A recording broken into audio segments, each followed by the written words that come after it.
VII. My dear Wormwood, I wonder you should ask me whether it is essential to keep the patient in ignorance of your own existence. That question, at least for the present phase of the struggle, has been answered for us by the High Command. Our policy for the moment is to conceal ourselves. Of course, this has not always been so. We are really faced with a cruel dilemma.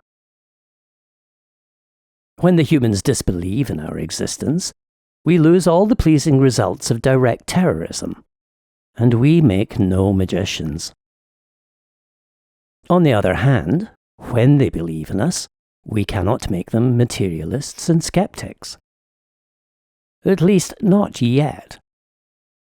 I have great hopes that we shall learn in due time how to emotionalize and mythologize their science to such an extent that what is, in effect, belief in us, though not under that name, will creep in, while the human mind remains closed to belief in the enemy.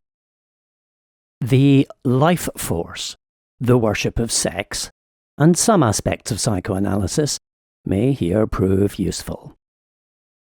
If once we can produce our perfect work, the materialist magician, the man not using but veritably worshipping what he vaguely calls forces, while denying the existence of spirits, then the end of the war will be in sight. But in the meantime, we must obey our orders.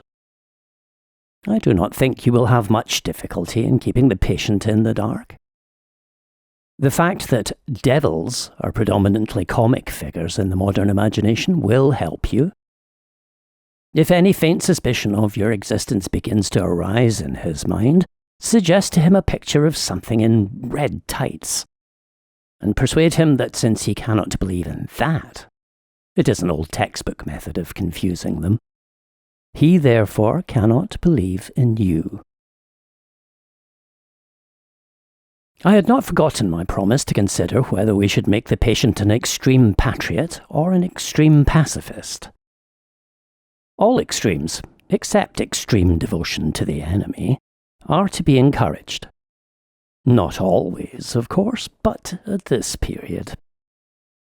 Some ages are lukewarm and complacent, and then it is our business to soothe them yet faster asleep. Other ages, of which the present is one, are unbalanced and prone to faction, and it is our business to inflame them.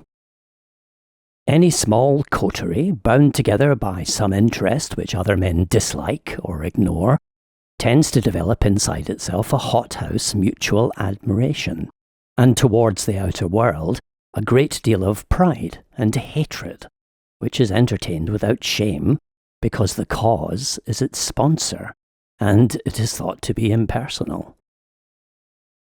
Even when the little group exists originally for the enemy's own purposes, this remains true.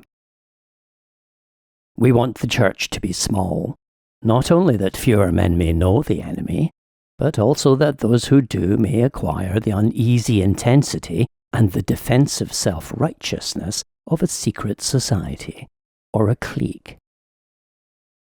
The Church herself is, of course, heavily defended, and we have never yet quite succeeded in giving her all the characteristics of a faction. But subordinate factions within her have often produced admirable results, from the parties of Paul and of Apollos at Corinth, down to the high and low parties in the Church of England. If your patient can be induced to become a conscientious objector, he will automatically find himself one of a small, vocal, organized, unpopular society. And the effects of this, on one so new to Christianity, will almost certainly be good, but only almost certainly. Has he had serious doubts about the lawfulness of serving in a just war before this present war of serving began? Is he a man of great physical courage? So great that he will have no half-conscious misgivings about the real motives of his pacifism? Can he, when nearest to honesty, no human is ever very near, feel fully convinced that he actuated wholly by the desire to obey the enemy?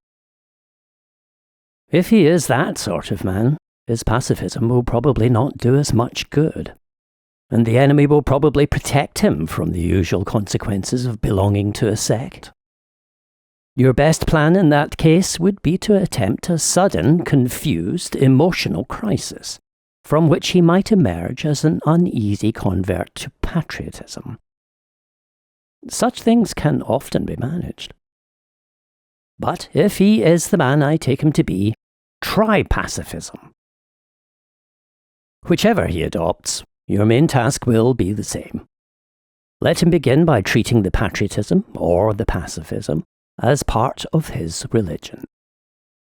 Then let him, under the influence of partisan spirit, come to regard it as the most important part.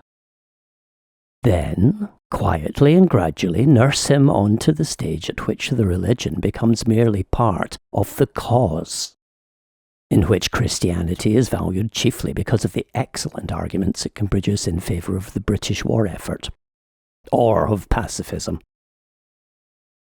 The attitude which you want to guard against is that in which temporal affairs are treated primarily as material for obedience.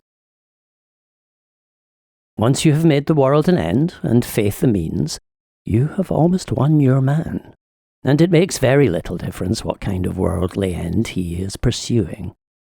Provided that meetings, pamphlets, policies, movements, causes, and crusades matter more to him than prayers and sacraments and charity, he is ours. And the more religious, on those terms, the more securely ours. I could show you a pretty cageful down here. Your affectionate uncle, Screwtape.